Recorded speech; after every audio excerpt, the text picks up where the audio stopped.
Okay, so this is the fourth lecture. There will be, after this, two more lectures. Yeah. Only two. The fifth will be on love and human sexuality. And then the last will be on its ethics and moral philosophy. So hopefully we have time to cover all the topics. All right, so this is intersubjectivity and participation. This is perhaps one of the more popular topics in the philosophy of Wojtyla. There are more, I think, there are more researches, more articles written on participation. Aside, of course, from love and human sexuality. I think more scholars are doing writing about this notion of participation. All right. So first, the problem of intersubjectivity. So for Wojtyla, the notion of intersubjectivity proceeds from the existence and activity of a person, in this case designated as an I, who acts and exists and acts in common with another human person or other human persons, designated as the other, who lives alongside the I and who is both another and one of the others. I think that this definition somehow captures the whole idea of intersubjectivity. So there is always the two persons, one, of course, because intersubjectivity is relational. There is the person designated as the I or the self or the ego, who acts and exists, or exists and acts. And then there's also another, the fact of another person designated as the other, or the Tao, who also exists and acts. But the notion of intersubjectivity is that although they both exist and act, they are not separate, but they exist and act together with each other. Okay? So the notion of intersubjectivity connects the different persons. That persons do not just exist alone, they do not just act alone, but they exist and act together with others. Okay, so that's the very idea of intersubjectivity. The notion of others includes all human beings, or all human persons, so that everyone is not just an I, but also an other. So, for example, in my case, I am an I, but at the same time, I am also an other in relation to some other I's, or some other persons. The other, who could either be a he or a she, meaning male or female, man or woman, is always someone who is experientially and actually in relation with the I. Okay? So the other, the notion of other or the Tao is relational.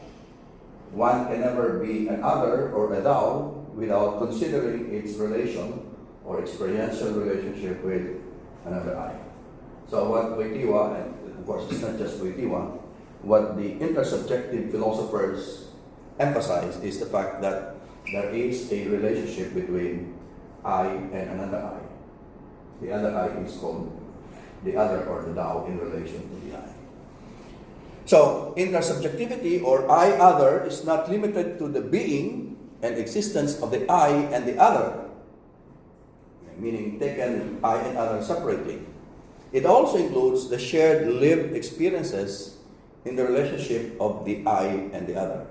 Shared lived experiences. So the important concept there is the sharing. Every one of us will have his or her own lived experience. As a subject, we have our own lived experiences. But the notion of intersubjectivity points to the sharing of these lived experiences. Okay, so that's the most important thing there, the shared lived experiences. The other lies behind or beyond the I's experiences of self-consciousness, self-determination, self-possession, because these experiences are, of course, limited only to the self. In other words, it's only the self who can have self-possession, self-determination, self-consciousness, etc., etc.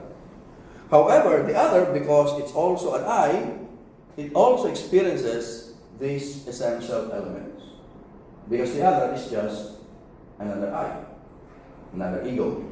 Okay? The awareness of the I, of the existence of other human beings, is the basis of his participation with them. Okay? The basis of participation, or the basis of the relationship between the I and the other, or the relationship of the I to the other, is the awareness of the existence of another human being. That we are not just aware of ourselves. No. In the first lecture, we talked about that the self is conscious of itself. But in intersubjectivity, we see that the I, the subject, is not only conscious of itself, it is also conscious or aware of the existence of other individuals. So as human beings, we are capable of acting together with others, and we are also capable of participating in the very humanity of other people, or the very humanness. Wojtyla uses the term in his active person, he uses the term the humanness. We share humanness with other individuals. Participation is not only limited to some social activity, and that is the more common interpretation of participation, that it is just taking part in some social activity. But for Wojtyla, there is a much deeper meaning of participation. It is the capacity to participate in the humanity or humanness of other people. So the others are not just fellow human beings. Because if we see more profound, we look at the relationship more profoundly, people are not just fellow human beings. Some people are brothers and sisters, friends, neighbors, parents to us. So it points to a much deeper, more intimate, more personal relationship. The awareness or recognition of the I of the other is not based on a knowledge or understanding of the essence of a human being. I don't know if Wojtyla is,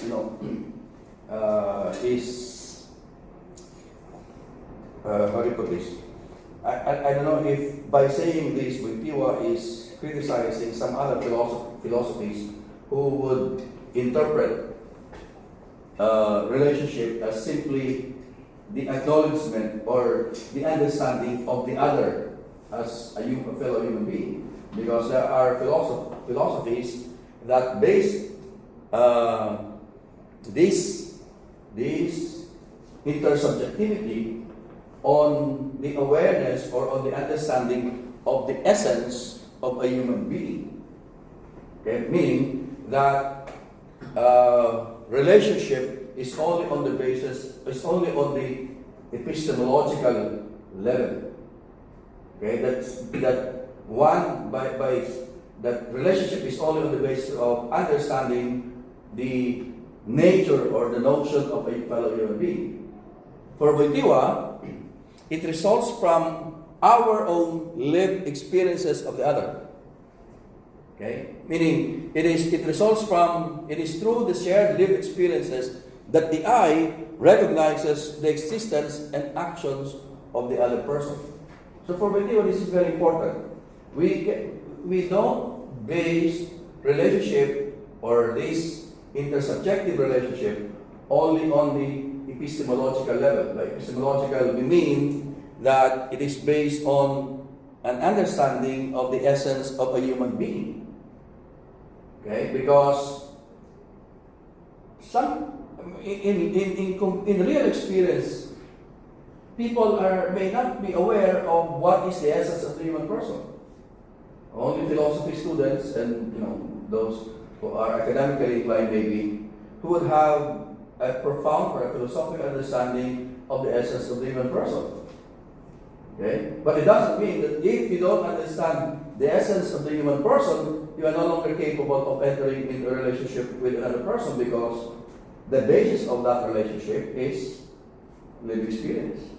Okay? That's the point of Wojtyla. You cannot, you cannot understand relationship only on the basis of, or consider relationship only on the basis of theoretical or the level of speculation, but it's based on lived experience.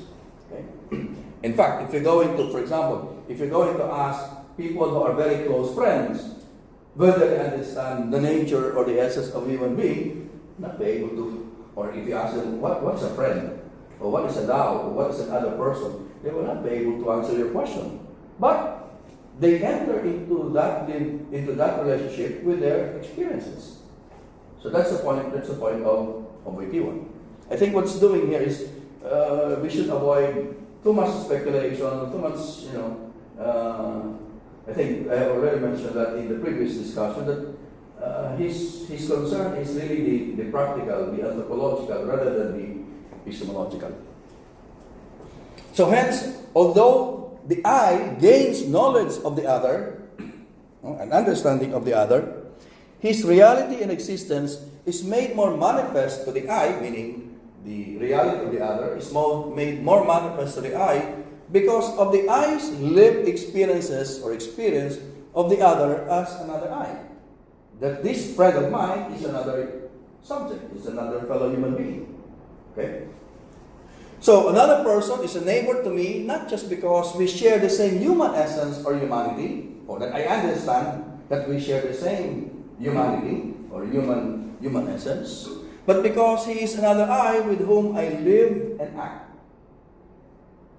In fact, I may fail to understand the very essence of our humanity, but that's not the basis of me entering into a kind of social or personal relationship with another fellow human being. It is based on the fact that I live and act together with another human being.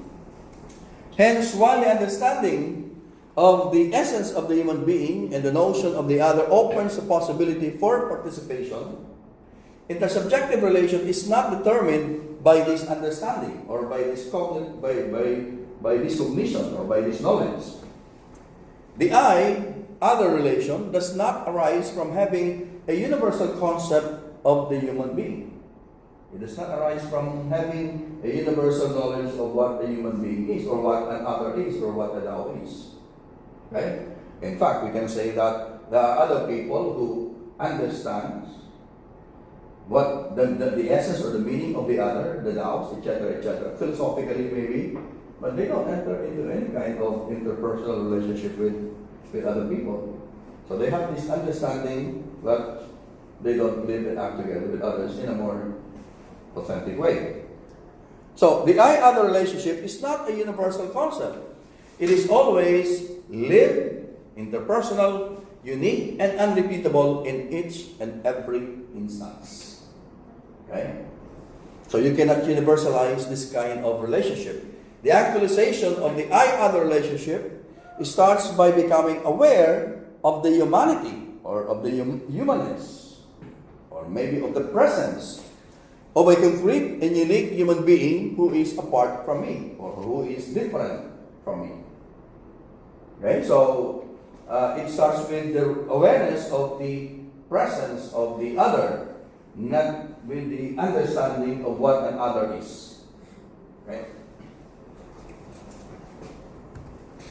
Now, let's go to the next point, man's sociality and existing and acting together with others, because, again, for Wojtyla, this is a basic fact of human existence, that we exist and act together with other people. So for Wojtyla is a basic fact of human existence. We don't just exist, we exist together with others. We don't just act, we act together with others.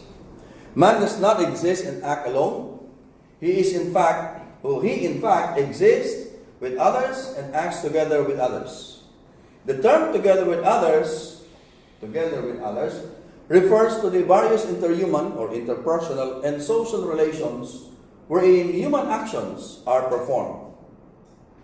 Okay? So, could be playing with each other, working together with others, watching television together with others, doing some jobs together with others. So, it refers to various interhuman and social relations. So that the notion of existing and acting together with others covers a wide range of interhuman and social relations. So it could be a relationship between colleagues or among colleagues, or among friends, in the family, in the society, at home, school, office, etc., etc. The notions of intersubjectivity and participation therefore emerge from the fact that an action can be performed by the person together with fellow persons. And this fact that it can be that a person can act together with others points to man's sociality. Right? Sociality is essentially imprinted in human existence. And we go back to Aristotle, where Aristotle said that man is a social animal, a political animal. That man is rational, and that he is a person by virtue of his rational faculty, but because of this faculty, man can engage in social activities.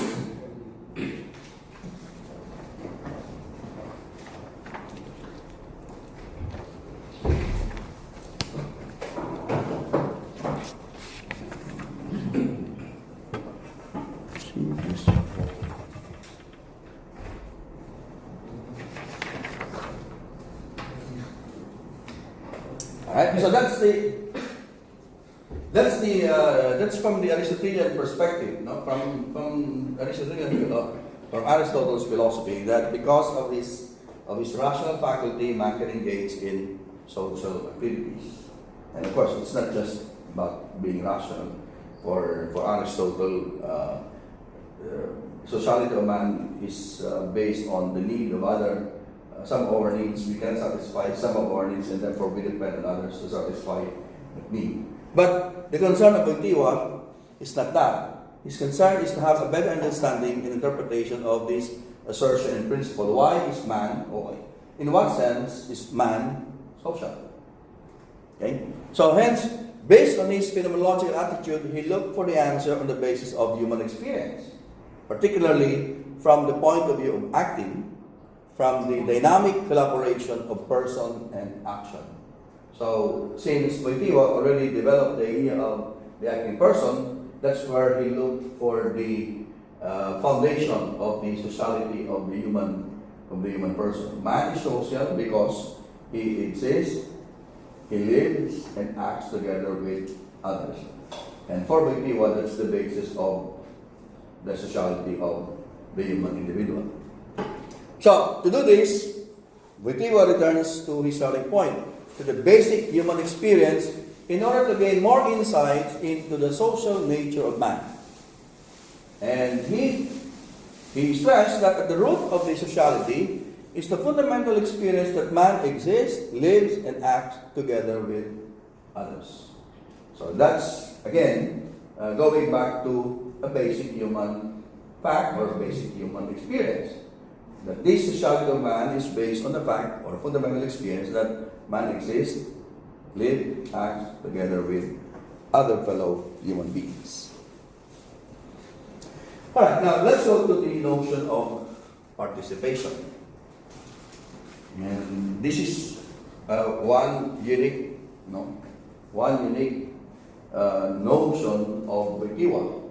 I think every intersubjective philosopher in contemporary philosophy, they have their own specific, unique contribution to the discourse on intersubjectivity. And I think while many philosophers who talk about intersubjective or interpersonal relationship, Wojtyla zeroes in on the notion of participation.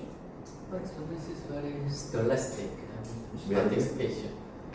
Yes, but of course, in the scholastic or in Thomistic tradition, participation is applied to analogy,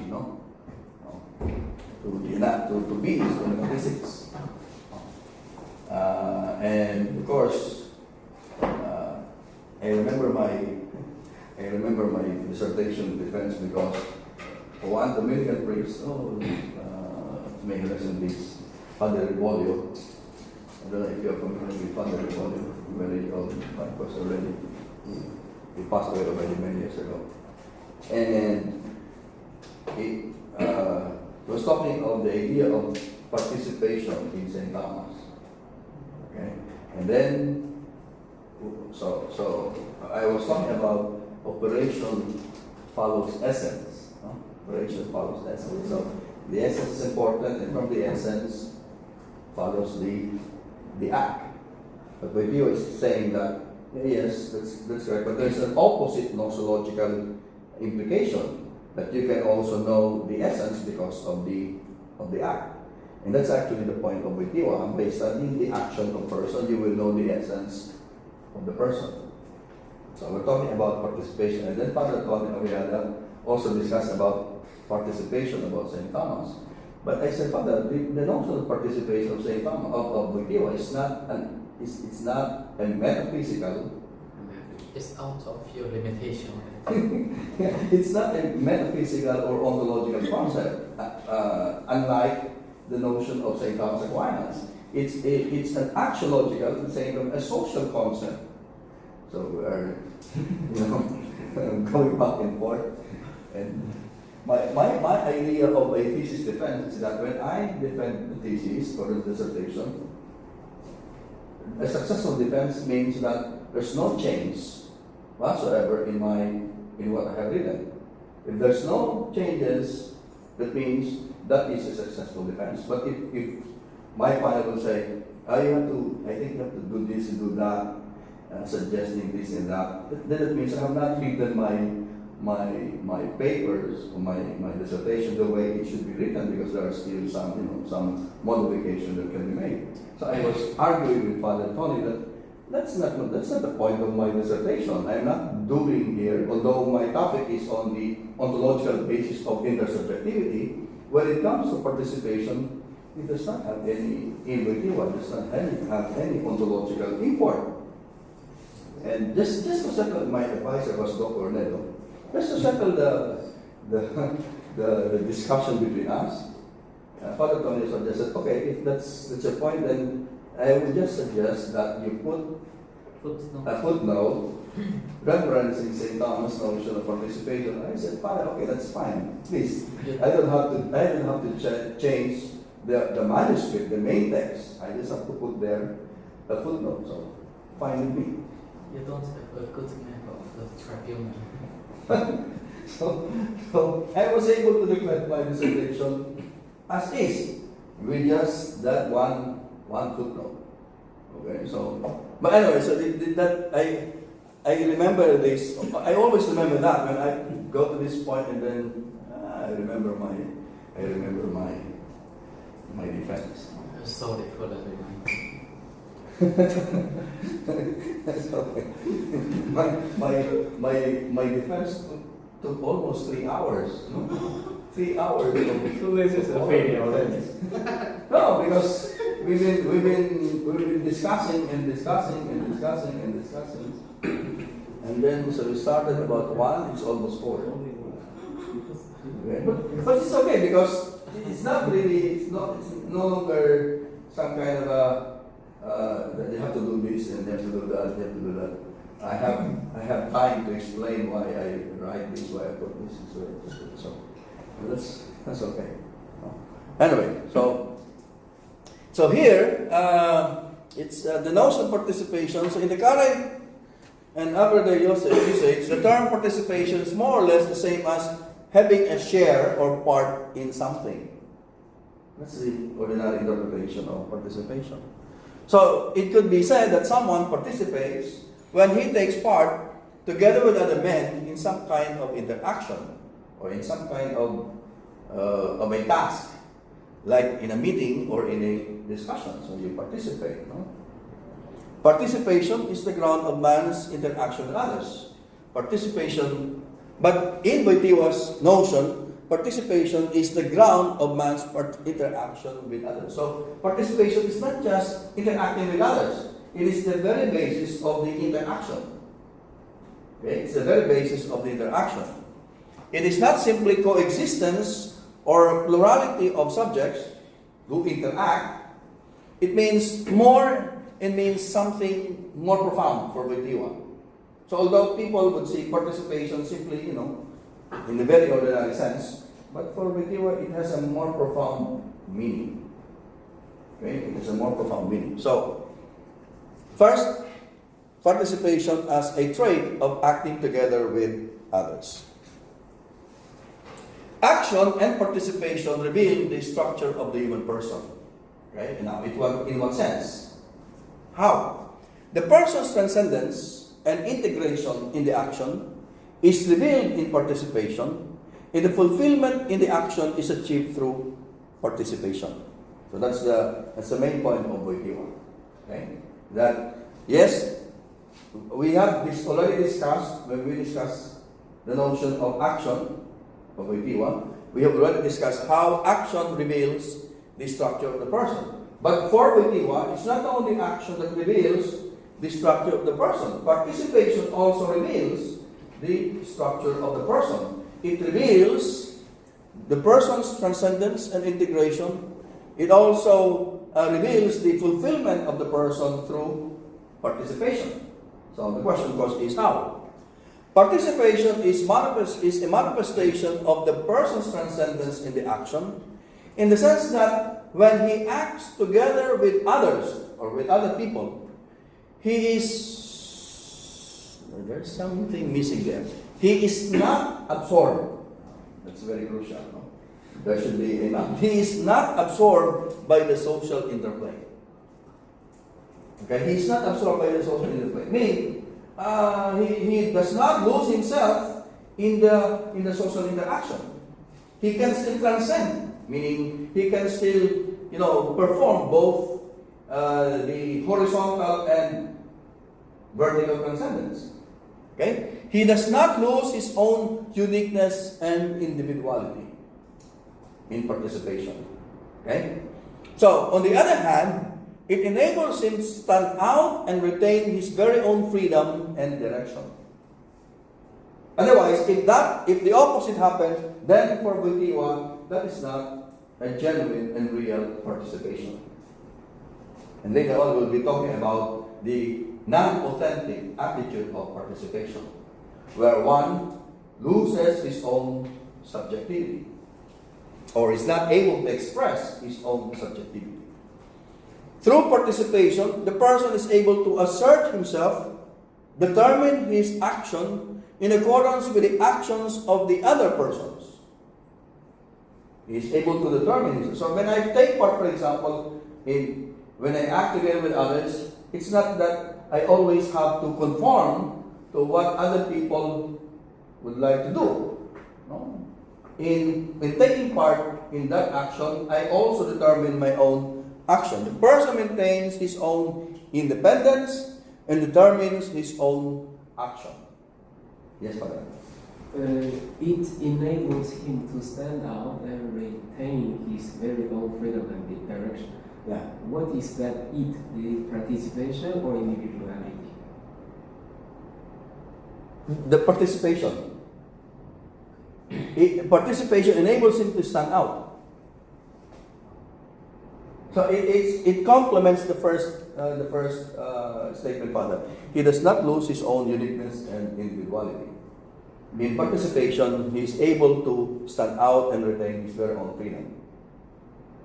His own, he has his own direction. In other words, so participation does not absorb the individual. Yeah, it does not absorb in the sense that I don't lose my own subjectivity into the. Rather, it makes my subjectivity stand out. Yes. Of course, the next question there is how do you balance this? Later, through participation, the person maintains his own independence. So, is participation the same as self-possession, self-determination? No, it's not the same. But in participation, the person maintains his self-possession. In other words, it's not participation for video. And maybe I have to jump forward to the authentic and non-authentic attitudes of participation. If you have read the book in advance, it's talking about the authentic and non-authentic attitudes of participation. In the non-authentic, the person loses his own subjectivity. He may just, one of them is conformism. You may just have to conform and obey, follow blindly. So conformism is a negative attitude that destroys participation. In fact, he's talking of genuine opposition. That I can oppose, meaning I can also say my own piece, but in opposing, I still have in my view the common good. Because what puts the people together is that value of common good. Later on, we'll add that into the discussion. Yes. So it is the individual who participates. So in that sense, participation is a revelation of the individual. It reveals not the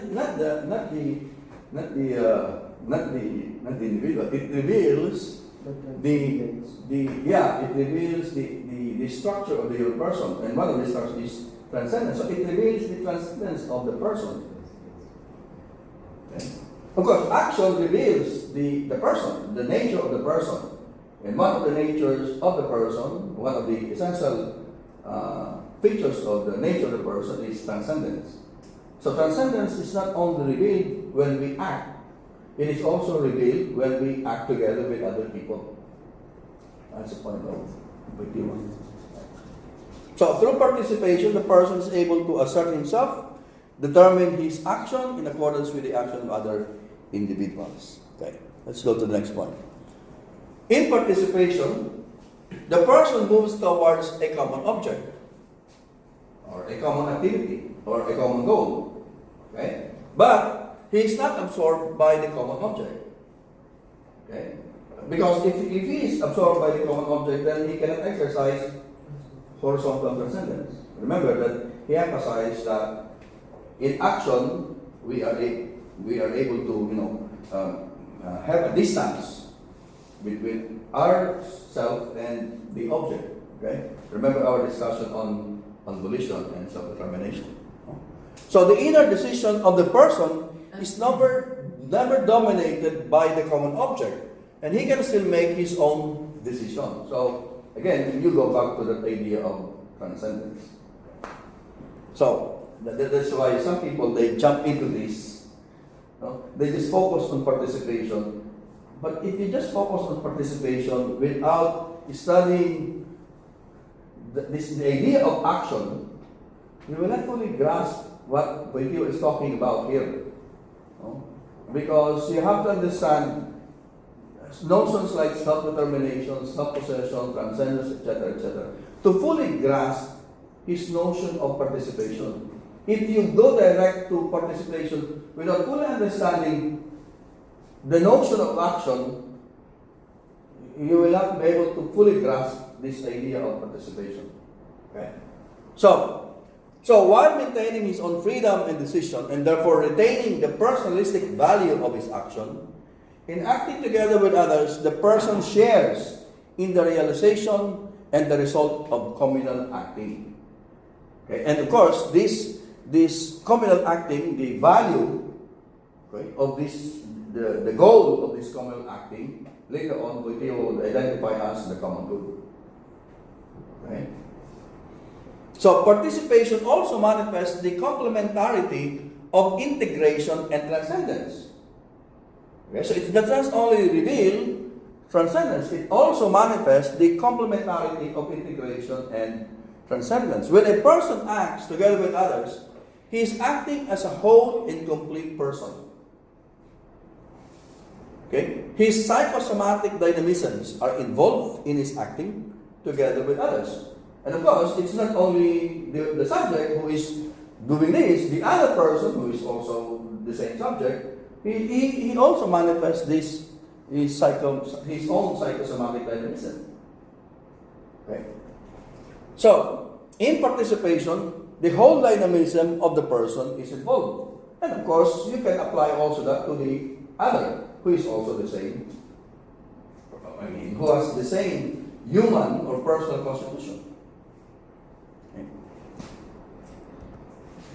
So, participation is also an indication of man's self-determination, because even when he chooses the object chosen by others, okay, and that becomes the result. No? When you are working for a common good, then when you discuss, the decision of the others could also be your own decision. The action taken by others could also be your own action. But when he chooses the thing chosen by others, he identifies the object of his own choice with a value that he sees as his own. So if I agree to the decision of others, it does not mean that I am absorbed by the decision of others, because I take that as my own decision also.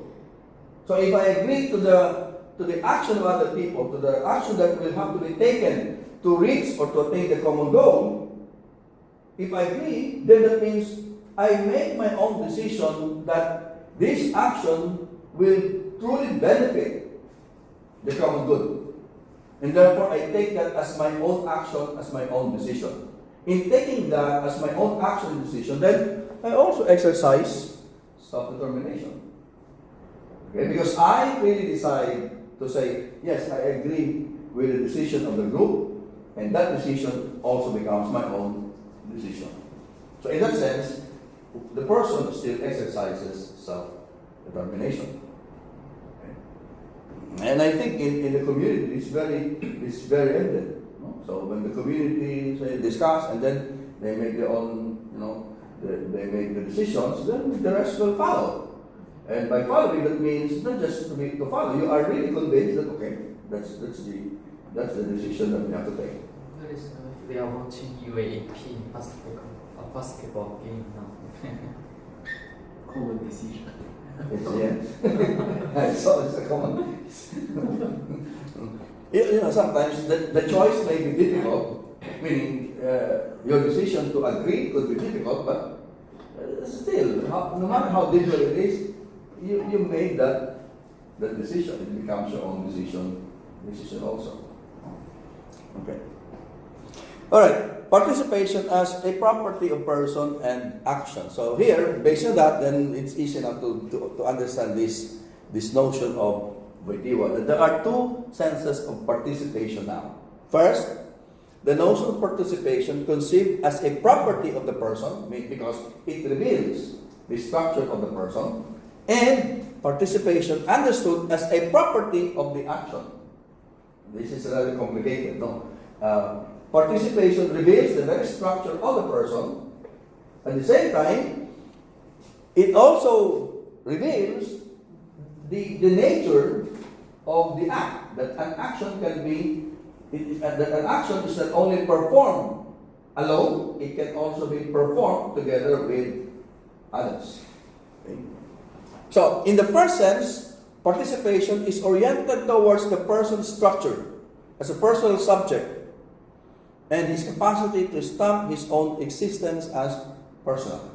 And that we have shown in the first part of the lecture, okay, when we talk about subjectivity. Okay. In the second, participation is oriented towards a positive relation to the humanity of others. Okay? So, we're now talking here of participation as a property of the action, because as an act can be performed together with others, and therefore it points to the relationship of the person to other people.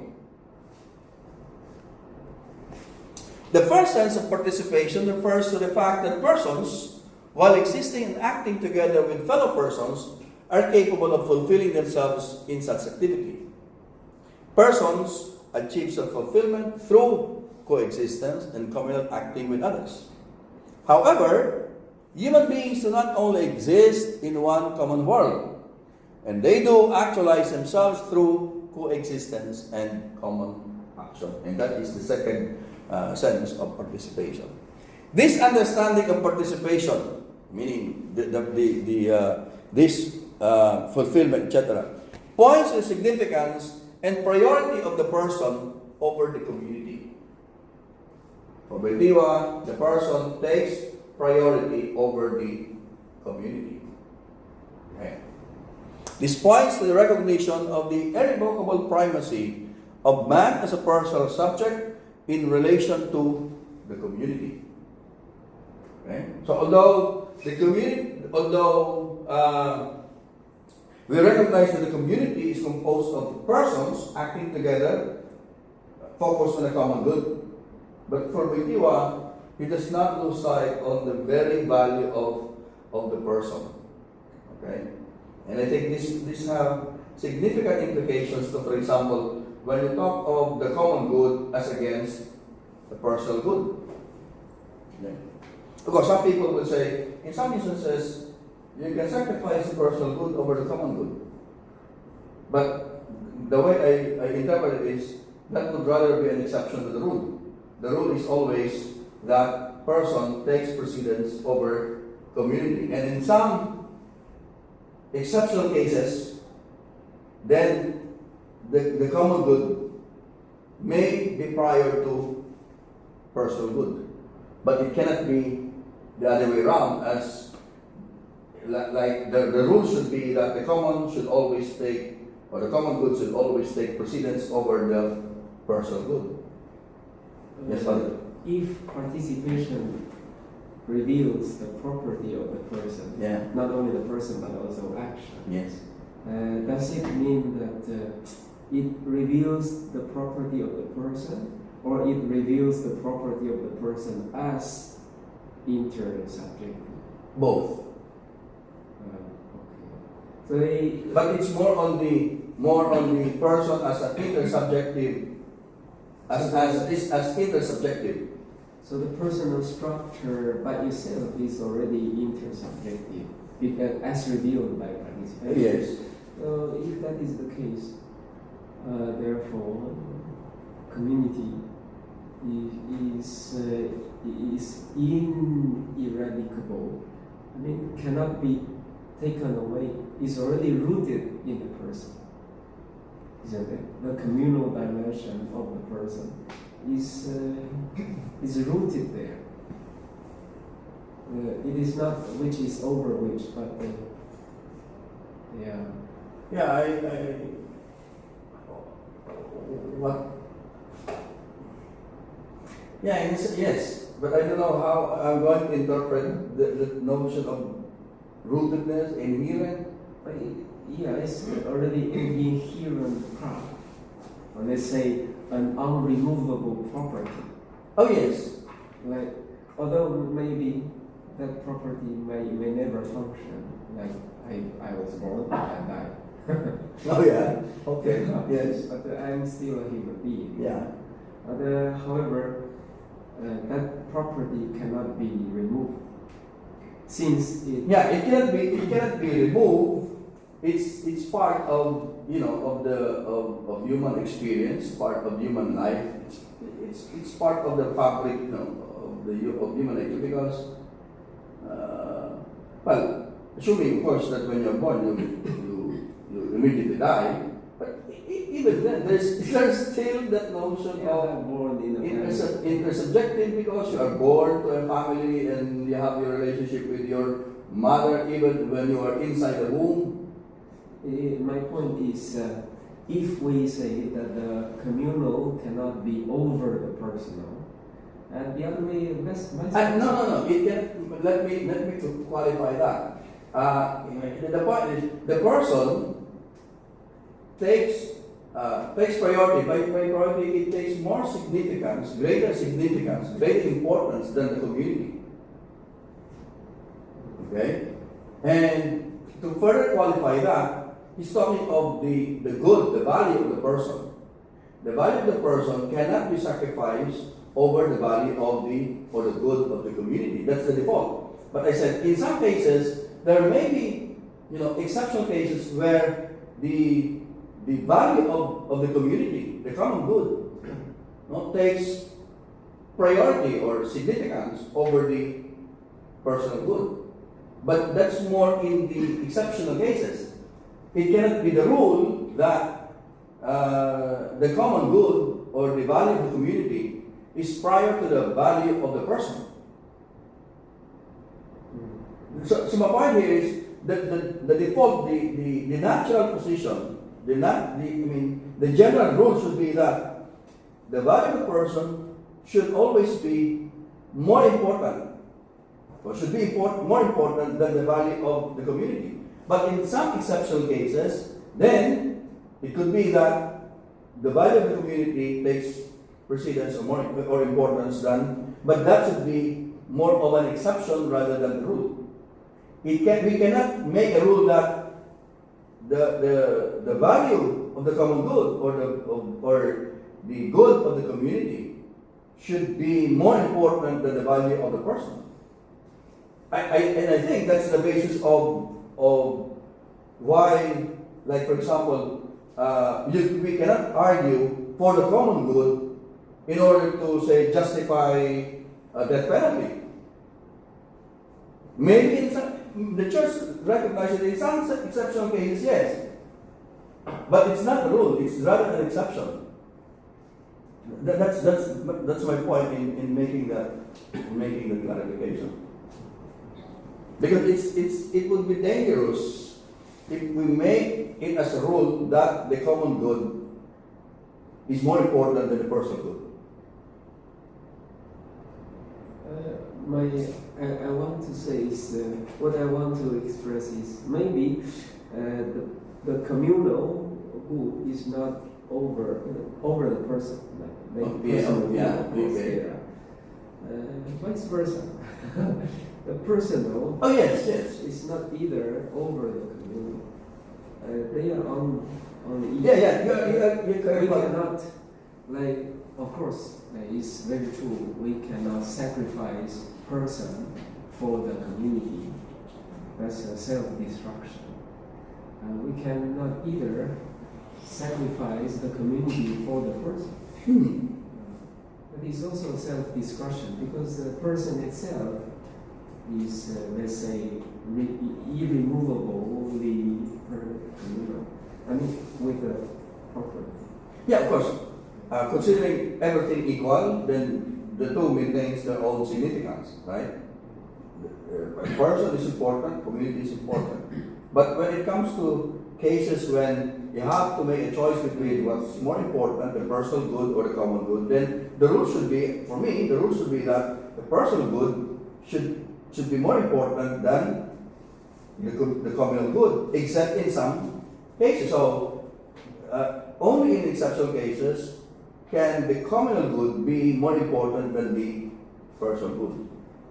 But the rule is that if there are extreme cases, then the personal good should always be, or should be more important than the communal good, rather than the other way around. In extreme cases. Yes, sir. So the general rule affirms that we cannot deny that self-interest is over the communal good. No, it's no longer. It's not. It's a different thing. Self-interest is different from say the good of the person. Yes, the good of the person. The good of the person. It's not the interest of the person. The good of the person. That's different from. For example, as a person, I have my own good. Of course, I have my own interest. But my own personal interest does not equate with my dignity as a person. These are two different things. Because if we can look at self-interest as something, individual person's view of something as valuable, as good for himself. No, that's different. That's different because Wojtyla is talking of the value of the person. Not the value that the person sees. That could be your personal interest. That would be your personal interest. So these are two entirely different things. And the danger is that some people equate that. They identify the two. They identify personal interest with the good of the person. No, they are two different things. So, for example, let's say, some people would say, they don't give importance to me because they don't respect my opinion. Well, that's a different thing, because your opinion becomes your own personal interest. It does not equate with your value as a person. That's why we may not agree with, for example, with what the criminal says or what the criminal does, because that would be his personal interest, but we still recognize the value of the criminal as a human person. Oh, of course, that's very difficult to see. A lot of people don't see that. That's why they say the church is siding with the criminals. Nonsense. Of course, the church does not side with the crime. What he's trying to promote and to protect is the value of the person. The value of the criminal as a person, not as a criminal. Now imagine if you're going to say, well, since she is criminal, he just killed. And that's what happened in our society now.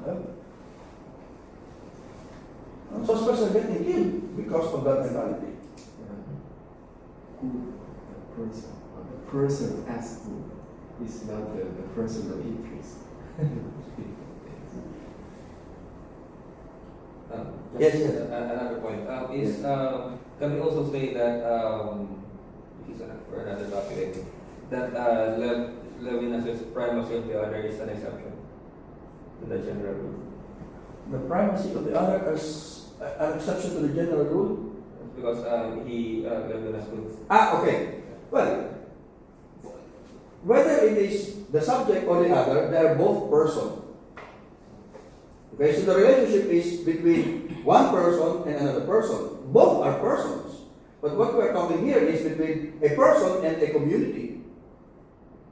Of course, the community can also be called as others, but in Levinas, the face, the other, and the self are both persons. So therefore they have the same dignity. They have the same value. Of course, in relationship, the question of Levinas is, in that relationship, who is prior in the sense that who stands in a higher ground. And for Levinas, of course, the other is in a higher ground because it commands or it demands response from the self. So when you see the face, the face appears on a height. So there's no, there's a kind of a symmetrical relationship. But of course, it's not really it does not complete the picture of Levinas, because there's another who will balance the so it's like this. So if father appears to me as the face, the other, then he appears to me in height. But the relationship is not only between me and the other. There's the third party who will somehow make a balance between us. So, of course, if you just see the self and the face, the Levinas, it does not complete the picture. There's a third party. Yeah, I will kill you.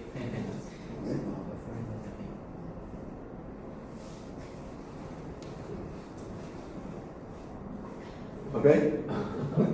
I think they arrive at the same conclusion. Because Levinas in the end also, by recognizing the other or respecting or even uplifting the other, Yes. he uplifts everyone. Oh yes. It's a common uplifting of each other. Yes. Because you are my other, I am your other also. In fact, if you go into look at it, because maybe I'm just looking at myself and the other is in a height, but the other can also be the self and he's also looking at me from a height. So it's reciprocal. Alright, nawala na. What happened? Okay. Alright. So, now, so I'm talking of the primacy of the individual over the personal subject in relation to the community. And this primacy is true both in the metaphysical sense and therefore in the factual and in the methodological sense. Okay? I think on this point, Wojtyla is very consistent. Now, the problem of alienation, according to Wojtyla, is also reducible to this primacy of personal subject. Alienation does not affect the individual of the human species because the human being as an individual remains a human being regardless of the system of interpersonal or social relationship. He remains to be a human being, and as a human being, he retains his dignity, his value, regardless of the system of social relations. Okay? So there may be an alienation, a problem of alienation in some societies, but regardless, the person retains his dignity. Okay? Of course, it's in alienation, the dignity of the person is not respected, but it does not mean that because the dignity of the person is not respected, then the dignity is cancelled out. It's still there. Oh, it's still there. It remains there. So, the human being, however, as a personal subject, can experience alienation or dehumanization in a social relation that does not respect him as a person. In participation, human beings are treated and respected personal subjects. Hence, they are able to be themselves and fulfill themselves. In this sense, participation is an antithesis of alienation. Okay? Well, alienation is dehumanization. Yes, it dehumanizes. But again, for Wojtyla, even if it dehumanizes the person retains his value. Only that is not respected in the case of alienation. And of course, he mentions many systems that dehumanizes or are agents of alienation. Okay? And he points to communism and individualism as two extreme systems that alienates the human person. All right, now let's go to the next point, participation and the common good. Participation in the communal life, so we're talking now of participation in the community, is oriented according to Wojtyla towards a value. And we have already mentioned this as the common good. A community is not simply a plurality of subjects. It refers to the dynamic unity of that plurality. Okay? In a community, the subjects do not simply, do not simply exist and act in common with others. The coexistence and cooperation of the members in a community has a fundamental norm or a fundamental value, and that is the common good. And here, Wojtyla again makes a distinction between two senses of the common good. Because normally we always take the common good as something, as an object, as a goal that is outside of us. Okay? Like for example, we have to win this crown, or we have to build this church, for example. Okay? Or build a good community. Okay? So, the objective, and this he calls the objective and the subjective sense. In the objective sense, common good refers to the good of the community, meaning the goal of the common action performed by a community or by a group. In the subjective sense, he says, it consists in that which conditions and somehow initiates in the persons acting together in their participation. So, for Wojtyla, the subjective sense is it is what drives the person, what initiates, what motivates, the inner motivation, the inner drive to work for that common goal. So it's not just the objective, okay, the what we want to reach, what we want to attain, but it is what also in subjective sense, what propels us, what drives us, what initiates us, so that we work for that common good. Okay? And for Wojtyla, the subjective is more important than the objective. Because even if you have the objective, if there's no subjective sense, then nobody will move. Okay? Of course, the objective is also important because that sets direction to the communal acting. Okay? So, the common good in the subjective sense is the principle of correct participation, which allows the person acting together with other persons to perform authentic actions and fulfills himself through this action. So, the subjective is something that I have to be driven by I have to be motivated by that common good. That I will have to, I will have to work together with my partners or with my fellow men so that we, all of us, attain the objective common good. Now let's go to the notion of community.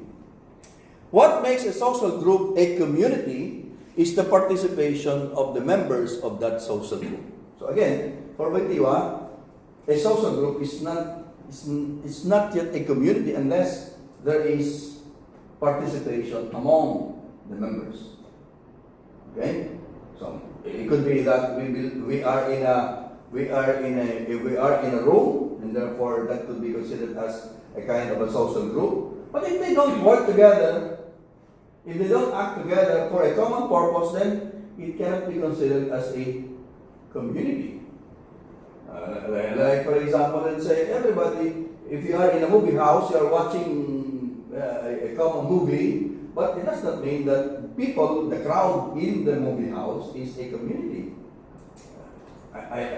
Unless somebody shouts fire, and then if they organize themselves together, then they don't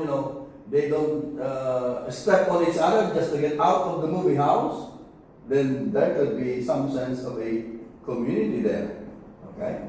So for example, in a refugee camp, all the refugees are coming in, so it could be a camp, a refugee camp, but it can only be considered as a community if all the members, if all the refugees participate, act together for a common purpose. Like for example, to establish harmony and good relations among the refugees. And then therefore you can say that is now a community.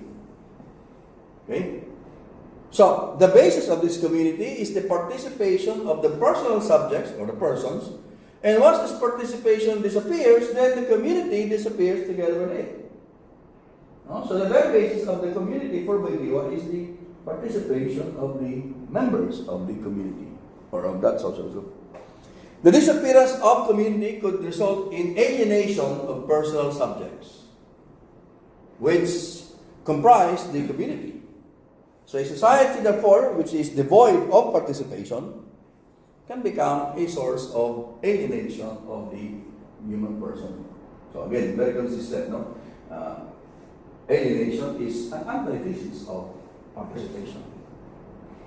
So, the community is always composed of different individuals living and acting together as a group. And this, for Wojtyla, is referred to as the material fact of a community, the different individuals, the different subjects. Right? However, this material fact, the multiplicity of the beings or acting subjects, does not make a community. No? Again, like for example, in a movie house or in a refugee camp, yes, you have the material fact there because there are different individuals. But if they don't make a community, they can only be considered as a community if there is a participation among them. The participation of this multiplicity is the basis of community. Hence, community refers not to the multiplicity of subjects, but to the specific social unity of this multiplicity. Specific unity, the dynamic unity, or the social unity of this multiplicity. So this social unity, or specific unity, however, is only accidental with respect to its subject individually and to all of them together, because even without this social unity, they would still be individual persons. I think that's what you were mentioning, Father, a while ago. Even without the participation, or they would remain to be individual persons or human persons. This social unity arises as the relation or sum of relations existing between them. And therefore, the community or any social group is an accidental being. Accidental because the natural being would be the individual human persons. Okay. We speak of a society when we consider these relations in the resulting unity as an objective reality that qualifies everyone as a member of a particular multiplicity of people. So, we can speak of Filipino society as an objective reality that qualifies every Filipino citizen as a member of the Filipino society. Thus, when we speak of a social group, and that includes community, only the individual members as personal subjects are substantial subjects. And the social group, a set of relations, is an accidental being. Right? So the substantial being would be the persons, and the community would just be an accidental being. Okay. So in the notion of a society, however, it becomes the basis for predicating people who belong to a particular group. So we can say a person from a point of view of his social membership, for example, being a Catholic or being a Filipino or as a member of a particular association or organization. So here, the community has a real and an ideal meaning. It can signify both a certain and actual reality. Actual reality, like for example, there's an actual class, there's an actual family, or an idea or principle. Okay? The idea of a family. And community can be both a concrete reality and a fundamental norm. Community is an essential reality for human coexistence and cooperation, and in another sense, it serves as a fundamental norm for such coexistence and cooperations. And therefore, in a sense, community has a special value which is rooted in the coexistence and cooperation of human persons. Now, let's go now to the two dimensions of this community. And Wojtyla mentions two, interpersonal and the social dimension. Of course, that distinction is not something that is unique to Wojtyla because many other intersubjective philosophers like Buber and Marcel and others in the past, they also talk about the person between the personal and the social. Okay? And to some extent, there are some similarities among them. But we'll see how Wojtyla explains these two notions or these two dimensions of community. So there is the social, the we, and there is the personal designated by the I thou. Of course, Martin Buber also discussed this on the we and the I thou relationship. So let's go to the first, okay? So let's go to the I thou relationship. Okay? By the way, there's a note there at the top that Wojtyla based his analysis on a situation where there is a sufficiently developed stage of personal subjectivity. Many adults, okay? The adults, because it is only through this perspective that a full analysis of the I thou and the we can be concluded or can be conducted. But this doesn't mean that these dimensions are not present in the earlier stages of personal subjectivity or in the earlier stages of human development. For example, during babyhood and early childhood, because there is also some kind of relationship there. All right. Now, so first you have the. I think I don't know if he was at the back of his mind he was thinking of Buber because Buber for Buber the first experience of this relationship is between the mother and the child inside her womb, because there is already a relationship between the mother and the fetus. But Wojtyla says, of course, so that explains why he probably have this clarification. So first, the I now. The I, meaning the subject, is a concrete human person.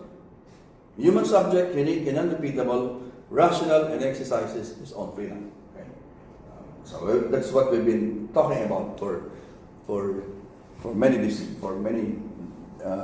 lectures already. The thou, like the I, is always a someone, like the I, a concrete human person.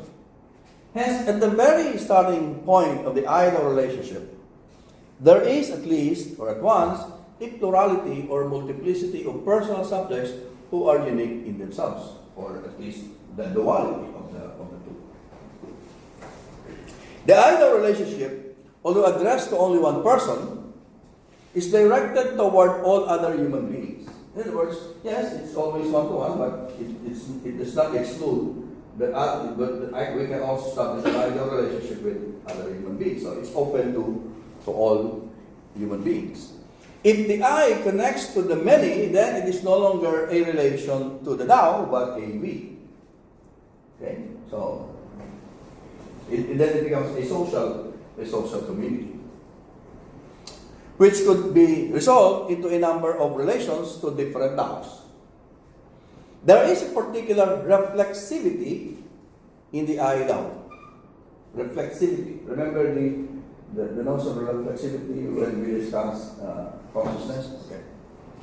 Because this relation demonstrates the ability of the I to return from which it proceeds, meaning to itself. Okay, so in the I-thou relationship, it's like this. So the I relates with the thou, but it does not stop there. It goes back to the I. That's reflexivity. Martin Buber has a similar idea. So I have the suspicion that he took this from Wojtyla, because it cannot be Wojtyla took this from Buber. It cannot be Buber taking from Wojtyla. No, because Buber was ahead, and he published his work 1927, 1938, and Wojtyla was just was born 1920. So he must have read about Buber, because Buber was also talking about the reflexivity of the thou, or reflexivity of the dialogue. It's not actually the reflexivity of the I-thou. Buber talks about the reflexivity of the dialogue. I was hoping that there was one abstract submission between Buber and Wojtyla, but it's not about this. I was expecting that there might be some abstract in the conference about Buber and Wojtyla, but there's Wojtyla and Buddhism, Wojtyla and Confucianism, Wojtyla and Marcel, Wojtyla and there's something about Buber, but it's not on this. But that's a very, I don't know, because you really have to be into Wojtyla and Buber to see this connection. Anyway, that's one point that I want to work on, this idea of reflexivity of Wojtyla. Anyway, so what is this reflexivity? This is not reciprocity, because when you say reciprocity, it should be between the I and the thou. Reciprocal relationship, and again, Buber also talks about that. It refers to the very same relation that proceeds from the I to the thou. This relation has a complementary function, which means that the I returns from which it proceeds, or from where it takes off. It takes off from itself, goes to the thou, and then back to itself. That's the meaning of reflexivity. Okay. So the I-thou relation always returns to the subject. But of course, the question is how? Through the thou, the I gains a fuller experience of himself, of his own I. Okay? In a sense, a verification of the self in the light of another self. Okay? So, by reflexivity, Wojtyla means a one-directional, unilateral relation that proceeds from the I to the thou and returns to the I.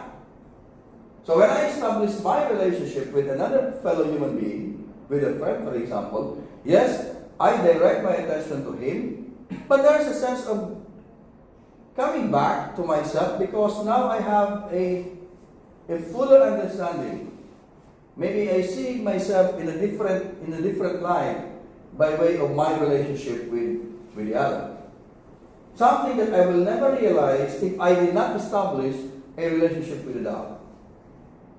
Okay? So by establishing a relationship with another person, then I see myself from a different perspective and I gain more insight about myself. An insight that I will never have if I did not enter or if I did not have a relationship with another human being. Okay? So, this reflexivity does not mean reciprocity. It does not constitute and give rise to community. All it affirms is that the I and the thou are fully constituted, separate personal subjects, and that they can gain insights about themselves through their relation with each other. So it's not only the I that gains insight about himself. The thou also gains insight about himself by relating with me. Okay? So in this elemental form, the relation may bring about the development of a process of the imitation of personal models. Right? So, the thou, instead of leading the I away from itself, it actually leads it back to itself and assists in discovering and conforming its own self. Okay? So instead of, for example,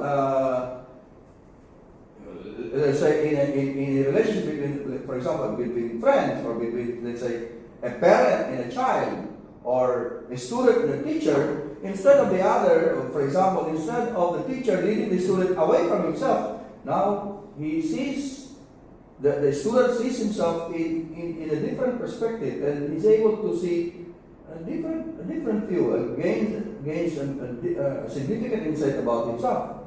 And if that happens to the student, it also happens to the teacher. Okay?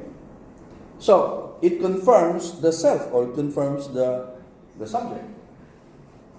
Okay? Do you get that? Yes. We are saying that Levinas does not like this. Levinas is not? Does not like the return of the I. Oh, yeah. It's escaping of the I. Yeah. So in that sense, these are contrasts between Levinas and Wojtyla. And you wonder because Levinas and Buber are also different in that sense. The ideas, the notions, the concept of Buber is much similar to Wojtyla. But the irony is that Wojtyla, Levinas and Buber are, they belong to the same Jewish tradition. More or less you're going to think, or maybe, you're going to see that since they belong to the same Jewish tradition, they're going to have the same thoughts about this. But the thoughts of Buber is much closer to the Christian Wojtyla. So, and therefore, there's no correlation between being Christian and Jewish when it comes to understanding interpersonal relationships. Because, well, the theory that because they belong to the same religious tradition, then they're going to have the same take on human relationship. It does not hold. It does not stand between or among these three. All the while, I was thinking that Wojtyla and Buber could be different, and Buber and Levinas could be the same, and Marcel and Buber would be different, but they have this almost the same. I think the one that is different is Levinas as compared to these other philosophers. Yes, I think what I observed first on Levinas, I remember what Dr. said that Levinas cares for reciprocity, but in a way that, like, I give attention to the other. not so much hoping that the other will that there is this kind of reciprocity. in the Yeah. end. But if it does not happen, the reciprocity does not happen. I don't care. Okay. That's for Levinas. But he recognizes that there is reciprocity, but it's like secondary. But I think what I observe, I don't know whether this observation is true or not, between Wojtyla and Buber and Levinas, what greatly shapes their philosophy of this philosophy of dialogue is, I would say, the social conditions or the kind of society where they came from. Oh, yes. For Wojtyla, there might be Thomistic foundation of the giving emphasis on the subject, but also because of the kind of Poland that he used to live in under the regime of communism of Russia. So because the communism of Russia dismissed the importance of the subject, of course the dynamics of dialectics of communism. For Levinas, he is so critical of Heidegger in metaphysics, and also I think he came from the social background of the experience of concentration camp. There's so much emphasis on metaphysics, the subject, the I. That's why he criticizes Heidegger by saying that it's not the forgetfulness of being, but it's the forgetfulness of the other. So although it's I thou, but the emphasis is more on the thou, the other. So between Karol Wojtyla and Levinas, I would say what greatly shapes their philosophy is the kind of social conditions where they came from.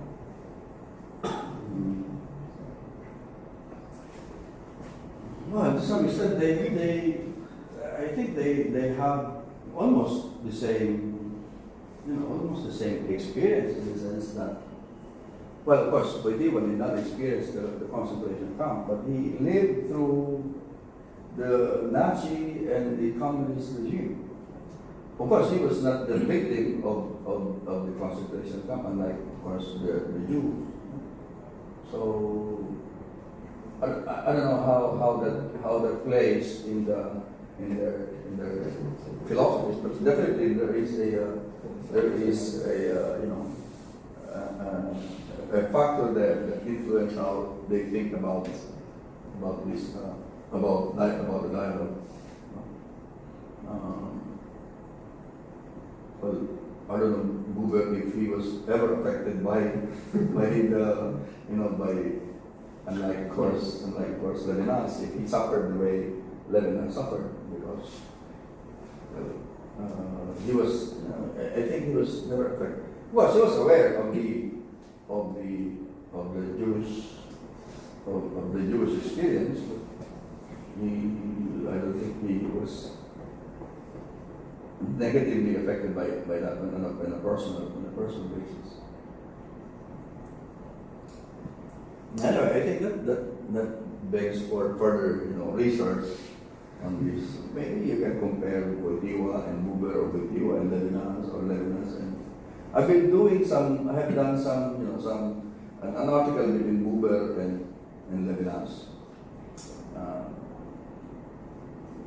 But my understanding of Levinas is very much low as compared to my understanding of Buber. So it is not, they are not equal as far as my understanding of the two are concerned.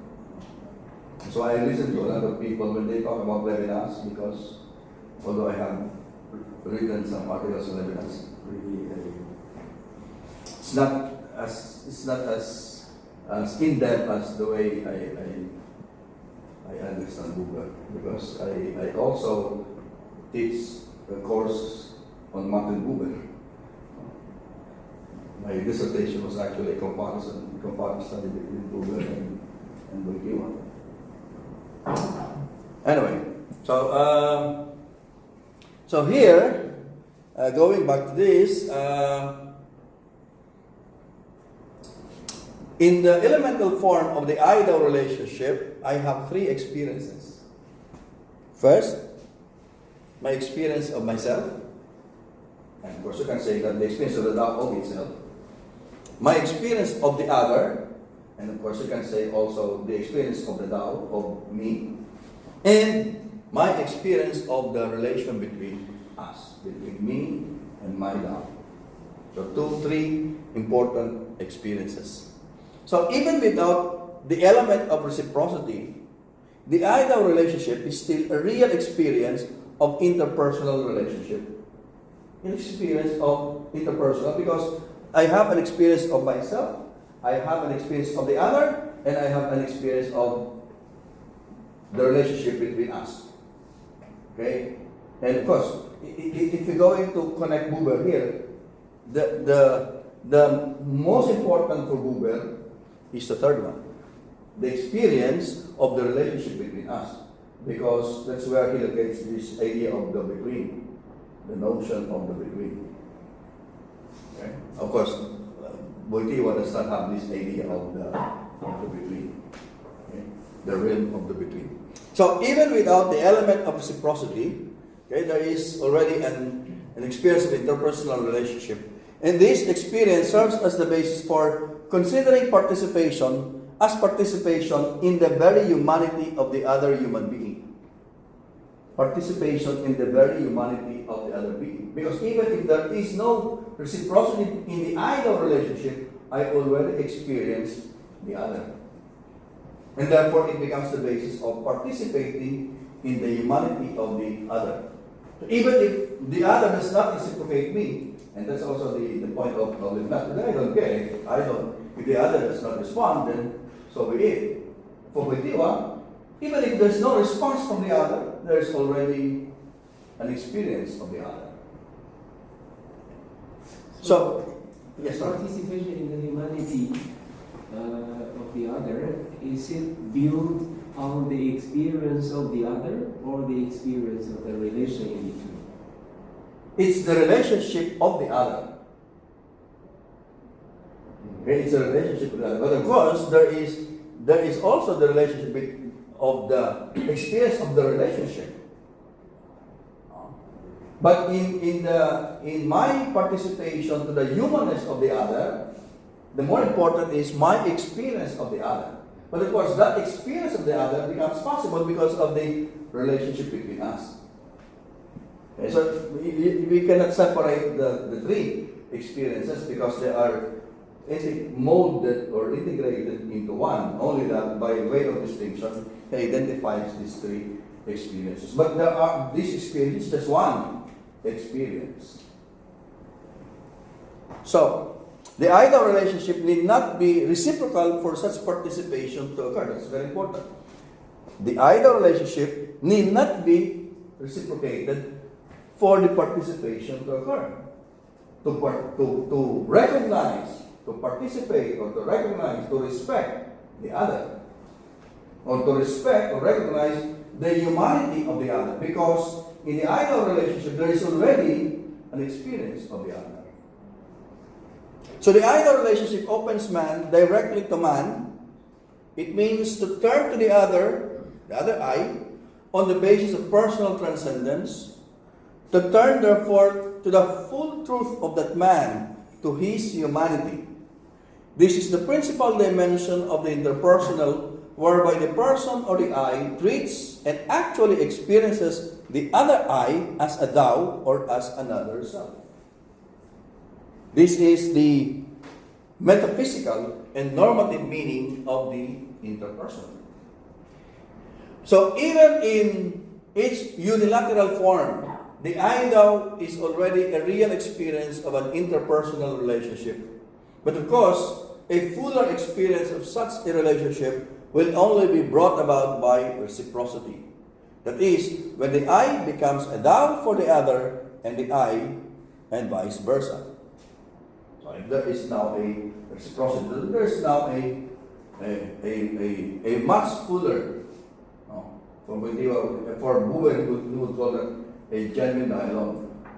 Because genuine dialogue becomes a reciprocal dialogue. But of course, Wojtyla does not use the term genuine dialogue. Okay. So a reciprocal I-thou relation is an essential constituent of an interpersonal community. This exists in such relationship as genuine friendship and authentic love between married couples, between parents and children, etc., etc. The I and the thou in such relationship are both concrete, existing and acting subjects. However, in every act that the I performs in the relation to the thou becomes an object for the I and vice versa. And this is what Wojtyla calls objectivization. It's not objectification, no? You see the nuances of the language of Wojtyla. It simply means that it becomes an object to me. It becomes an object. Remember our discussion on subjectivity, no? The subject can also, myself can also be an object for me, because I can also focus my attention to myself. So the self can also be an object to the self. No? So that's the meaning of becoming an object. It does not mean to be manipulated. It simply means that the other becomes an object to whom the relation is directed. The I in relation to the thou is the subject, and the thou is his object, and this, of course, this can also be vice versa. Meaning I can also be an object of the thou. So this objectivity together with the whole relation returns to the I by means of a special kind of interaction. All right. Now let's go to the reciprocity of the I and thou, because this is now the full I-thou relationship. In the reciprocal I-thou, there is a reciprocal revelation of subjectivity. Okay? And again, this is very much similar to what Google says about mutual confirmation, no? Or mutual affirmation, where they mutually reveal themselves to one another in their personal human subjectivity and everything that makes up their subjectivity. The other, which the I faced as its thou, reveals itself as a unique subjectivity, conscious of itself and of its acts, self-determined, and just like the I, tends towards his own fulfillment. So, if I see myself this, then the other reveals itself as the way that the I reveals itself to the other. So the thou stands before me, the I as a true and complete other self, which, like the I, is his own self, characterized not only by self-determination, but also by self-possession and self-governance. Hence, in the reciprocity of the I-thou relation, two unique personal subjectivity, that of the I and of the thou as another I, are revealed. It is in this sense that the I-thou relationship becomes an authentic subjective community, meaning an authentic reciprocal I-thou. So the community, the authentic community, because it's now reciprocal. This reciprocal revelation of subjectivity in the I-thou relationship has a normative and ethical significance. Okay? It has a normative significance. Both must reveal to each other their personal subjectivity and everything that determines it. Both must reveal to each other the deepest structure of self-possession and self-domination. They should reveal themselves in their striving for self-fulfillment. Buber calls this being. By being, meaning revealing my true self. Okay? Meaning, I have to be honest, I have to be genuine, and I have to reveal myself to the other as a person. And of course, if I reveal myself to the other, then the other must also reveal itself to me, and we have to both confirm or affirm each other's subjectivity. Right? Because we are talking of the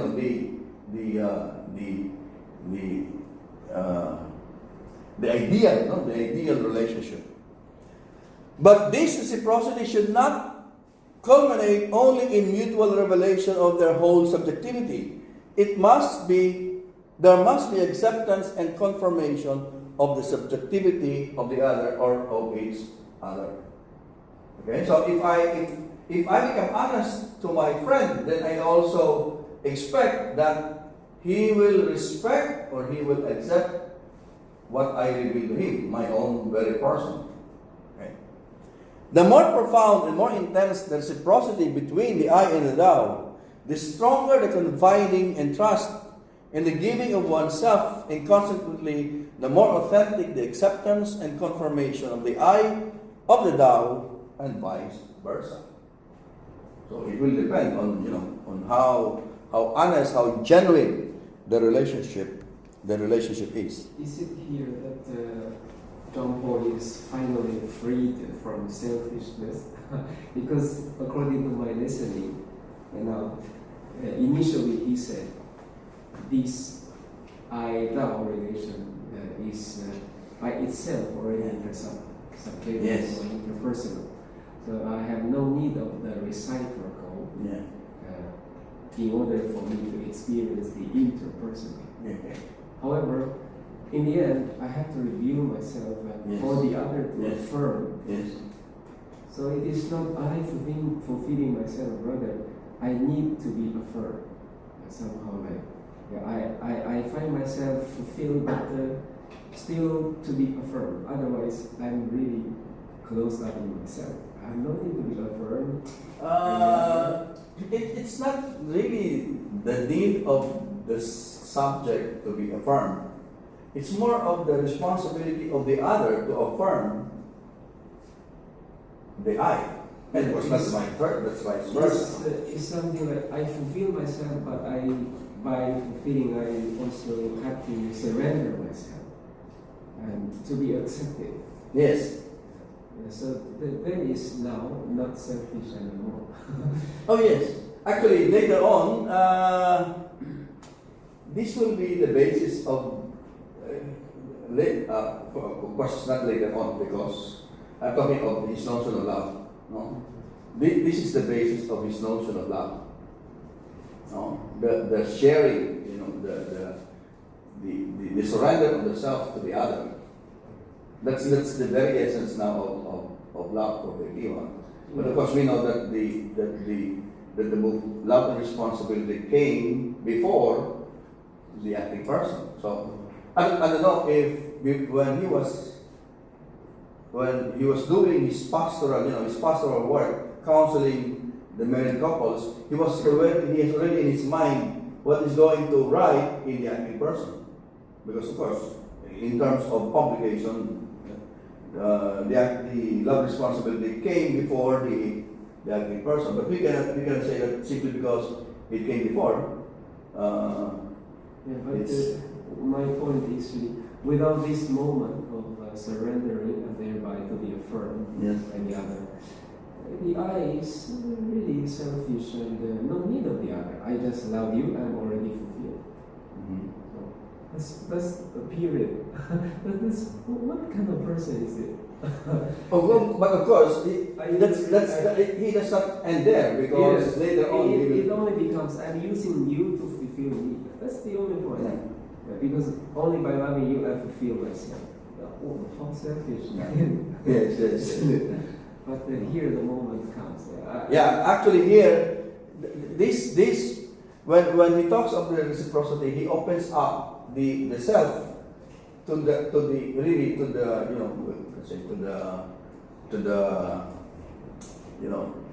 mercy of the other, in the sense that you since I reveal myself, I surrender myself to you, then I expect you to accept me. But there's no really an expectation.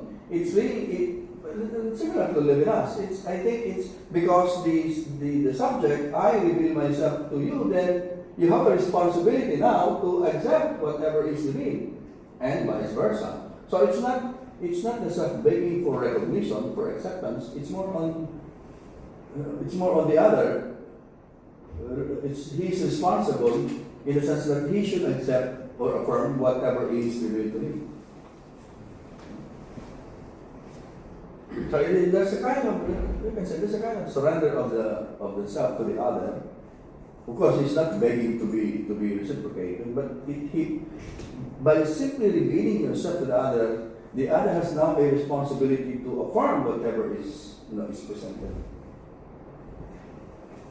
And that will be completely manifested in love, especially in conjugal love.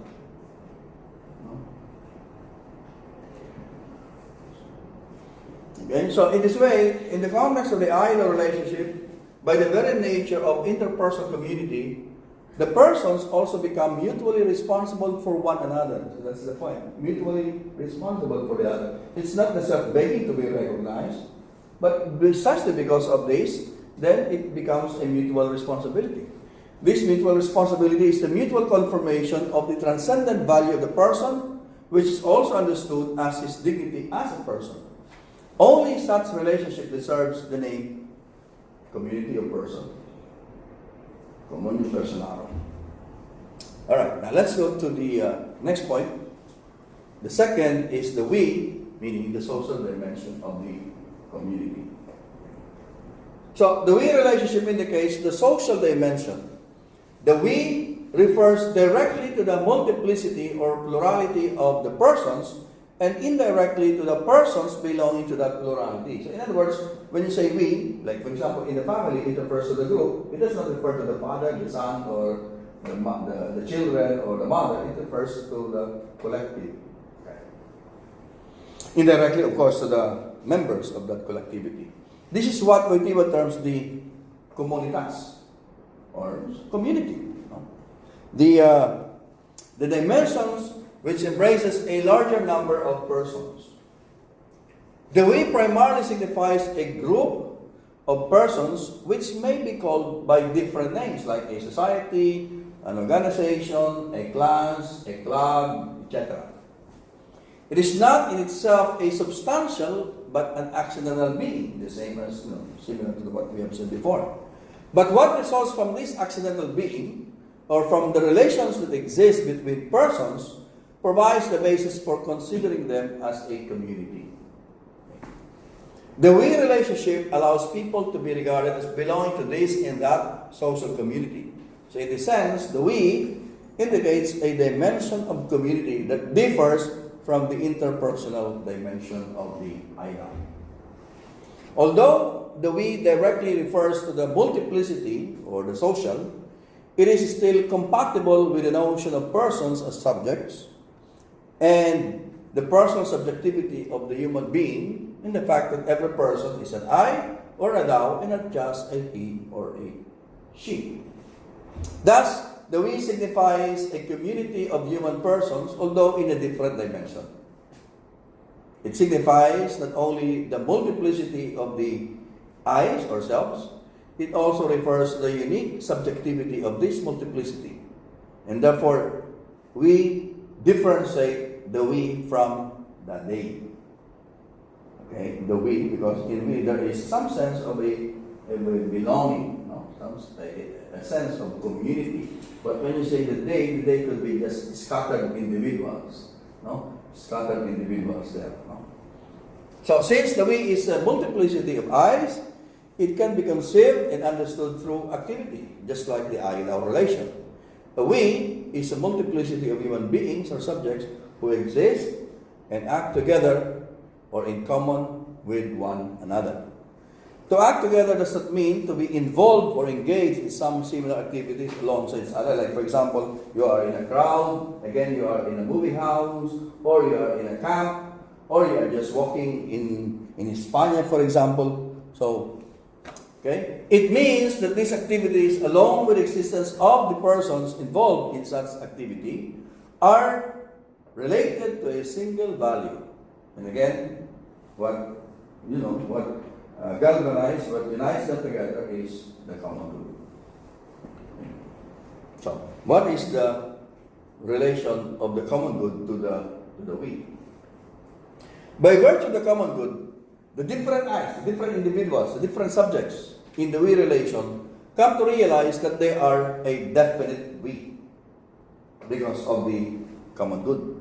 And therefore, they are able to focus their actions towards the common good or towards the objective common good. The fundamental value of the common good serves as the basis of this dimension. The persons remain I and thou, but the direction of the relation is fundamentally changed as determined by the common good. Okay? So they also find their mutual relationship in a new dimension through the common good, which establishes a new union between or among them. Marriage is the best example of this. Marriage is an interpersonal relationship. It's an ideal relationship between the husband and wife. But it takes on a social dimension.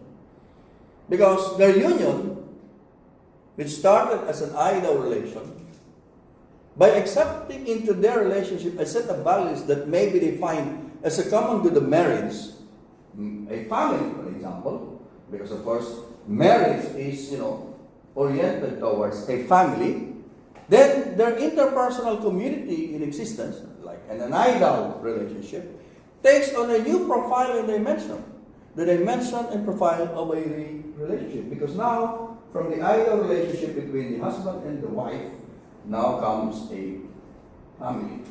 And therefore the family becomes a we community. But of course, there can be different ideal relationships within the family. Like for example, between the husband and the wife, between the mother and the children, between the father and a child, or between the siblings. So within the we community, there could be several idols. Okay? So within that, there is two-dimensional relationship, the idol relationship and the we relationship. So with the establishment of the family or the we community, the couple or the husband and the wife do not cease as idol as I or thou. They remain to be in an idol relationship. They still continue to be in an idol relationship.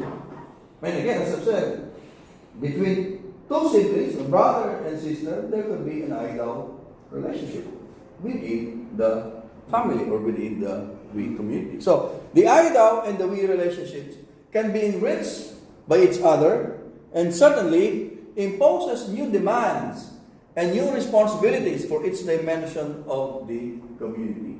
So meaning the family can enrich the relationship between the husband and the wife, and the idol relationship between the husband and the wife can enrich the family, and of course vice versa.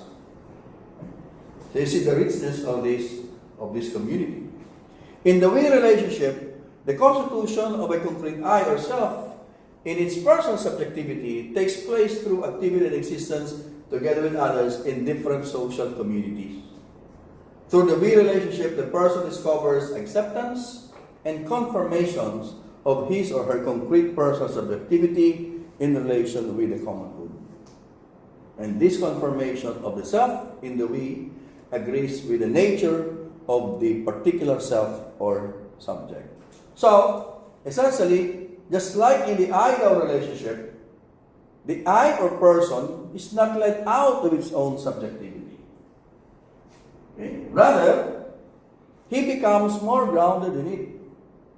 For example, so let's concretize this. For example, in the family, okay, the family does not lead the I out of it, out of himself. The family actually grounds by, for example, if there in the family, if there is confirmation, acceptance of the subjectivity of one member of the family, then the person, that subject, grounds himself, is able to determine himself, fulfills himself.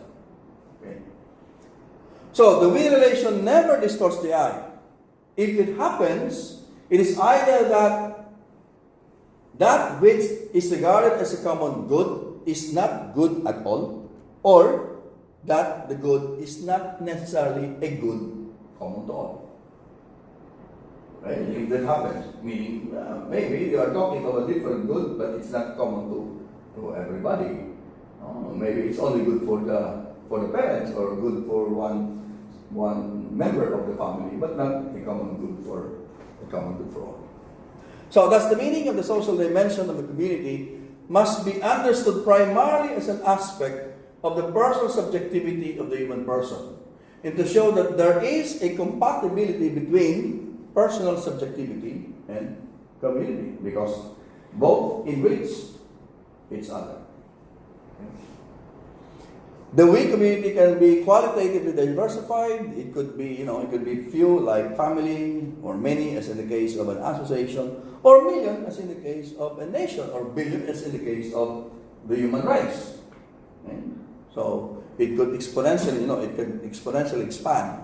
Hence, the concept of the common good in relation to the multiplicity is analogous by proportionality, and the reality of this good is subject to differentiation. So, Wojtyla does not limit the we to the smaller, because it could also take the form of a bigger community, for as long as there is a common good. But of course, in a larger community, it's very difficult now to sustain that as compared to a smaller group like a family. Okay, so it takes more. It's more challenging to promote the common good, as in the case, for example, of a nation, for example. Much difficult, of course, most difficult in the case of the human race, or of the entire, of the world, for example. So the common good of a family is one thing, and that of a society is another, and that of a nation is another, and that of humanity is another. The we dimension of community is also realized in this multiplicity in an analogous way. Okay. I will skip some of these parts because these are just reiteration of the other. Let me go to the challenge and difficulty of the common good. And this is now here he turns to the many difficulties, many challenges that confront the common good. He admits that the common good is a difficult good. In fact, a greater amount of effort is expended in order to achieve it, especially in the global scale. And this involves the sacrifice of some individual goods in order to attain it. And the individual good here means self-interest. Okay? Self-interest. The individual good becomes self-interest. So, in order for us to achieve the common good, we have to sacrifice some of our self-interests. This sacrifice is a testimony of the greatness and fullness of this common good. He cites the sacrifices of his own countrymen in Poland, who endured exile, imprisonment, and even death for the good of their motherland. And of course, we can cite many other examples, our own examples. In most cases, these extreme situations prove that the common good conditions the individual good of the members of the community. The privileged status of this good is due to the fact that the good of each person in that community is fully expressed and actualized in the realization of that common good. So, see, even if we do this, it's still, because of the common good, the personal good are actually actualized. So, meaning, the common good becomes some sort of a means to achieve the personal good of everyone. Okay? So for example, if we work for the common good of everybody in the class, then it will also redound to the personal good of each one. As compared to, we're not going to work together, let's do this on our own separate ways, and that will have a negative effect on each other's good. But if we work together for the common good, then it will also redound to the promotion of personal good. That's a point of Wojtyla. So the social community is essentially free from any form of utilitarianism because it is based on the realm of the objective and authentically experienced truth of the good in the truth of conscience. Of course, that's the idea, right?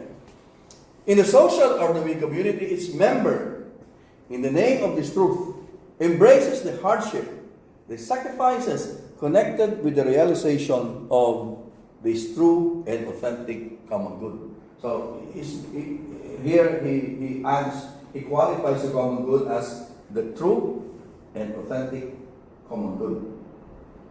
Okay, because there may be some, some fake common good. Okay. So this is evidenced by the numerous declarations and actions of different communities that promote and protect the common good and thereby actualizing the good of the human person. Because there might also be some people who will say, well, we're working for the good of the Filipino or good for the good of the people, but actually it's just a lie. They're working for the common good of the people.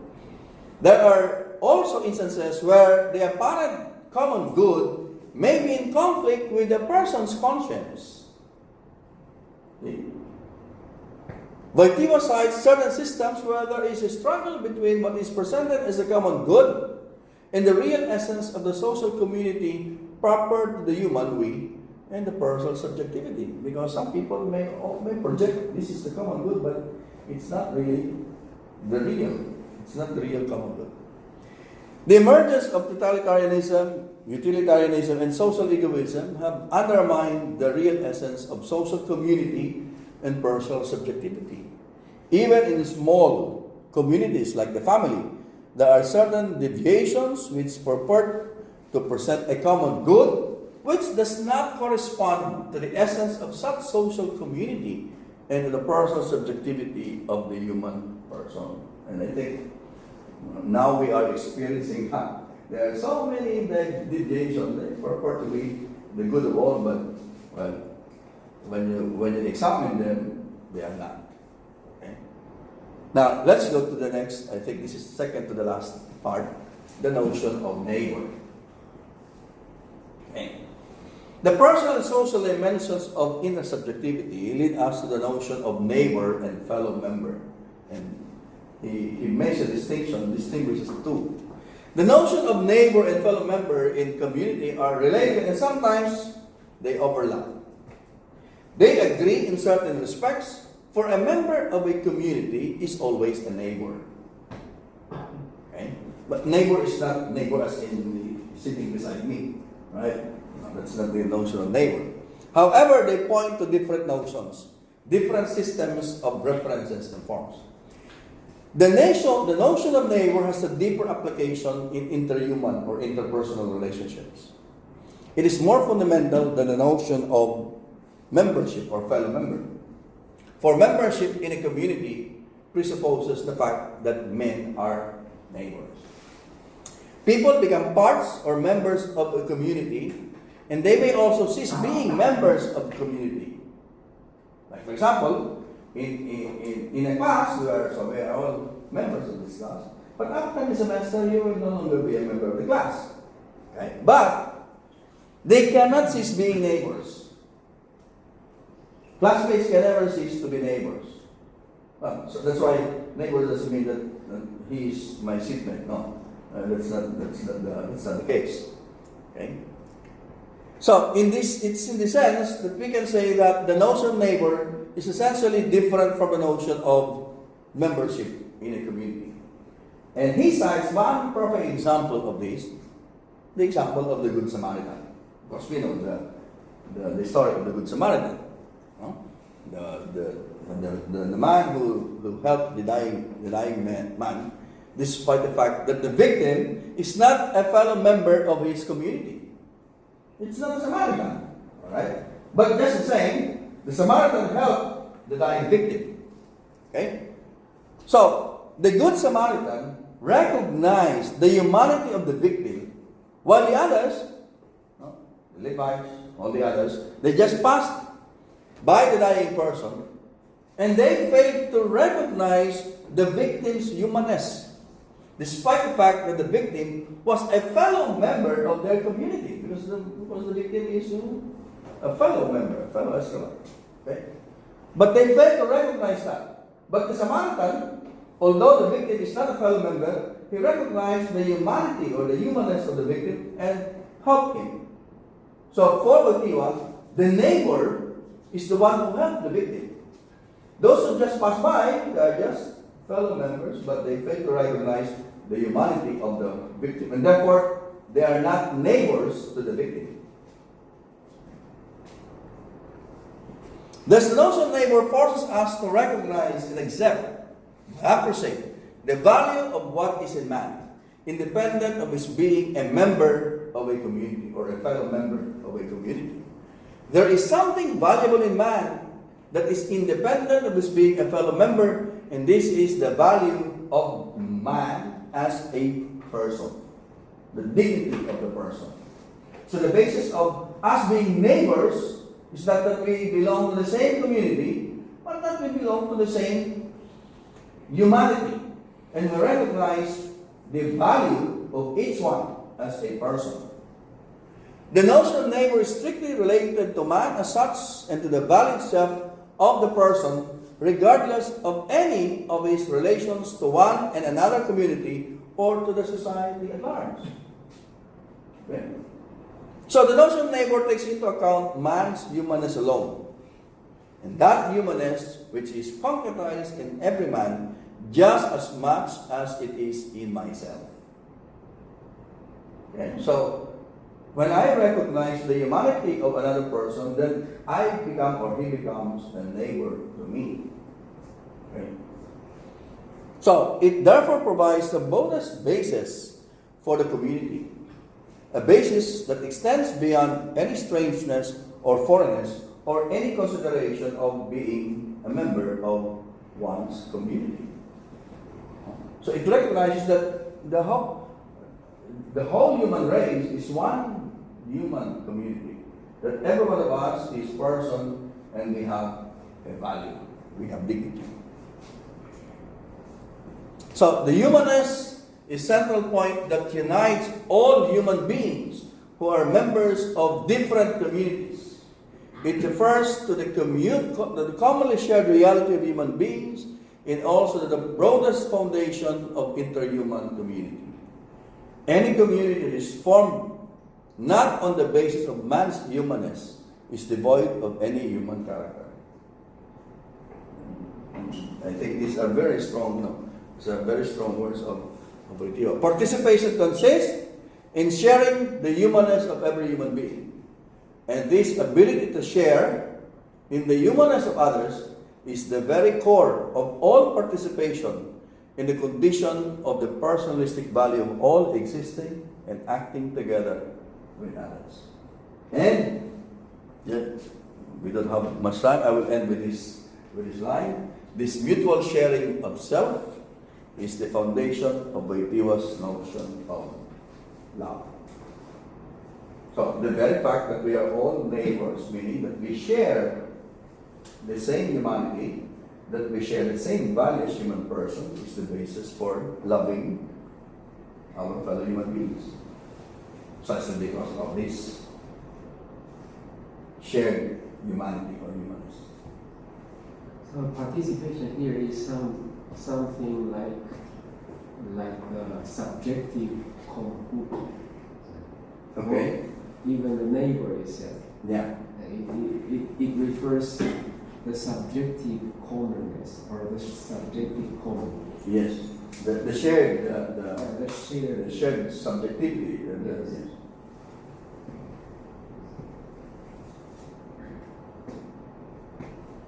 Yes. When we speak of common good here, in our nation, for example, do we speak it as a common good in a political sense, or because when we speak of common good in a religious sense, for example, other members of religion and other religions would not accept, for example, Christianity as a certain common good, Islam as a certain common good. But when we live in a state, for example,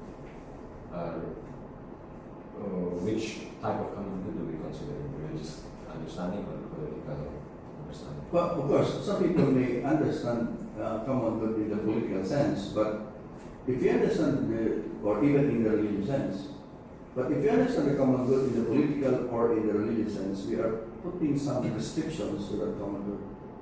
Because some goods in the political sense are not common. And we understand that some goods in the religious sense are not common. So, we go back to the example of the people about the Good Samaritan. Politically, they are different. Religiously, they are different. The only thing that they share, the Samaritan and the victim, is that they are both human persons. And that should be the basis of the common good. What is common among us as persons, regardless of the differences in politics, in religion, or in culture, whatever. Of course, that's a factor in the discussion, but if we're going to allow ourselves to be trapped into that, then we will never work for the common good. And I think the common good in the subjective sense is what will allow us to break those barriers. The barriers of politics, the barriers of religion or culture. Because in a subjective sense, it is what drives, what motivates each person to really work for that. And if you have that genuine subjective sense of the common good, then it will allow you to break the barriers posed by political or religious or cultural differences. And that should actually, when we talk of dialogue, that should be the basis of the dialogue.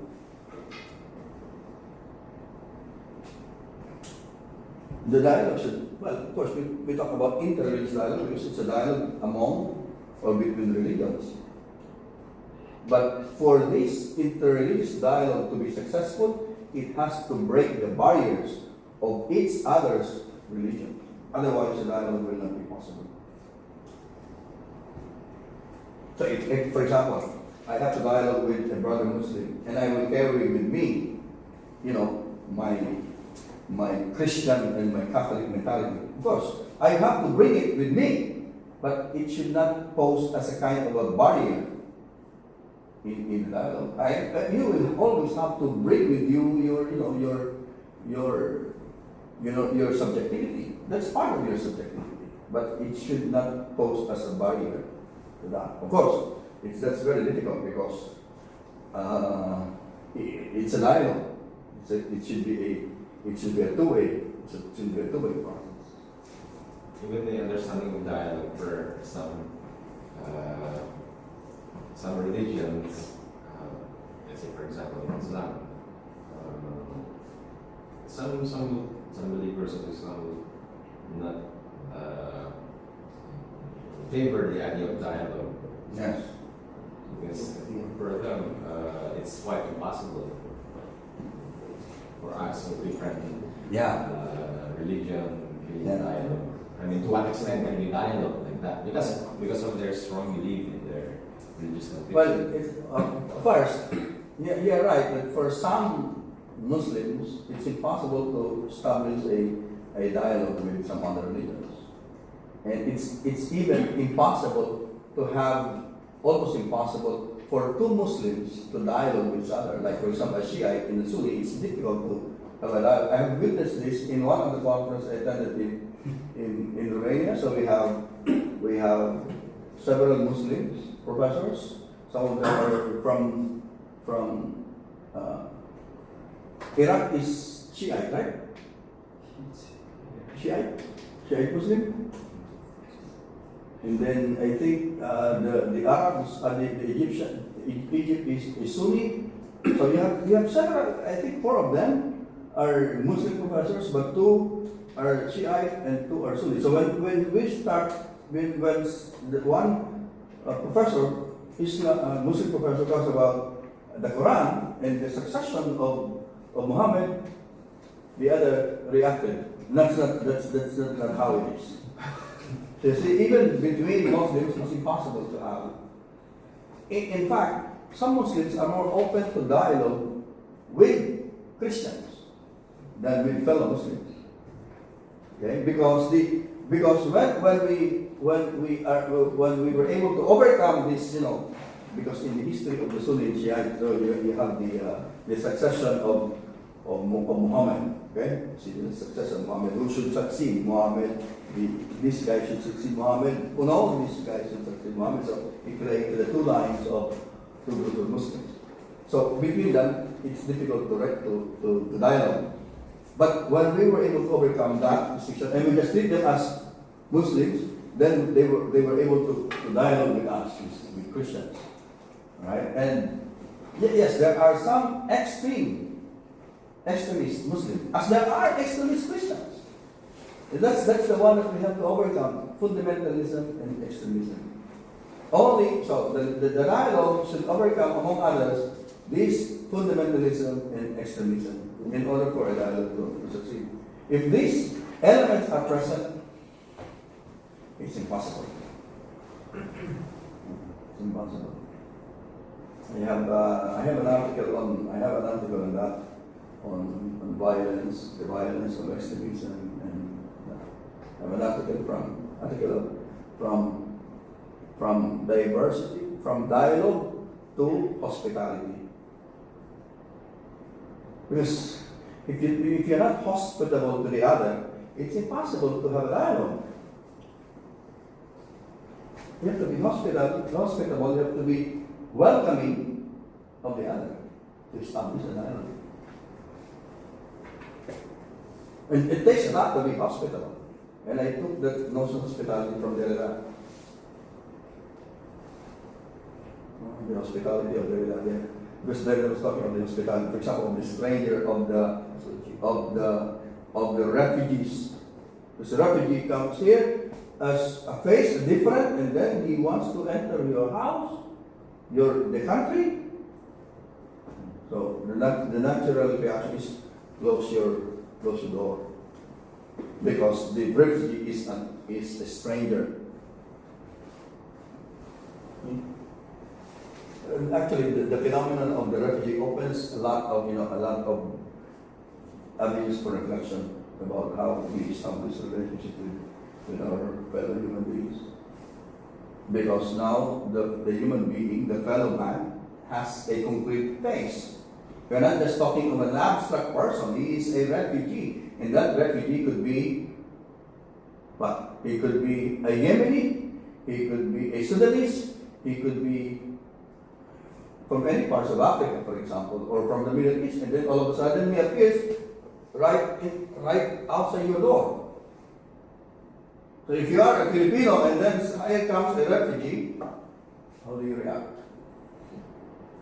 I think all your ideas about dialogue, about human dignity, etc., oops, wait a minute, I have to rethink. And it's impossible not to talk like this when you are confronted with a refugee.